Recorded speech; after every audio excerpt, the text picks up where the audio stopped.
In the Suburbs by Lewis Simpson. You were born to waste your life, you were born to this middle-class life, as others before you were born to walk in procession to the temple, singing. In the Suburbs is a representative poem of Lewis Simpson. Following the footsteps of his literary idol, Simpson developed his career of describing the mundane lives of ordinary people. However, his descriptions of the middle class have a sense of gloom and despair. In the Suburbs is only 6 lines long and comprised of just 3 sentences, each a separate statement about the emptiness of suburban life. He uses the word "you" to describe the meaninglessness of this existence. This is a very straightforward and easy poem to understand. It's a small poem with a big topic. Ever since the country was established in 1776, the United States has offered the promise of freedom. Freedom not only to worship one's own God, but freedom to pursue material wealth as well.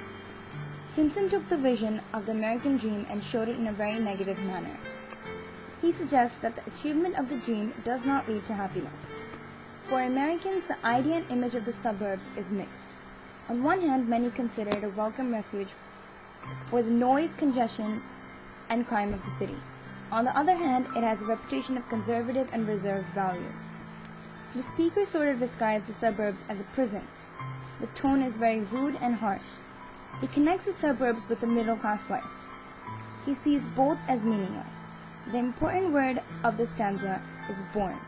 By saying that you were born in the situation or identity, this suggests that one has little or no choice. It points out that one born in this life, in a middle-class family, must follow the footsteps of their elders.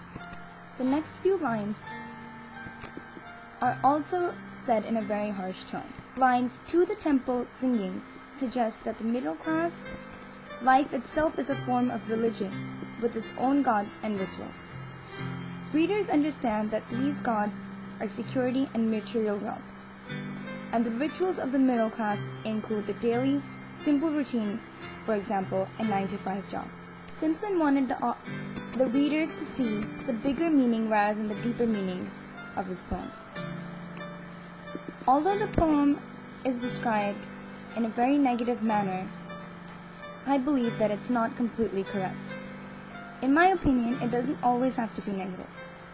Yes, there are many hardships that come along a middle-class family's way, but the best way to see it is by living each and every moment to the fullest. As they say, no one's life is perfect. Especially the ones that always complain are never satisfied or happy, even when they become wealthy.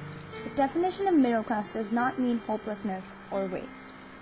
Every successful person was once a middle class, a simple, ordinary person. We learn from this poem that by showing negativity and not appreciating your life is not going to improve anything. I believe the biggest strength of a middle-class family is family support. Many of the wealthy lack. Many debate that one cannot buy happiness with money. Some might think that money is happiness.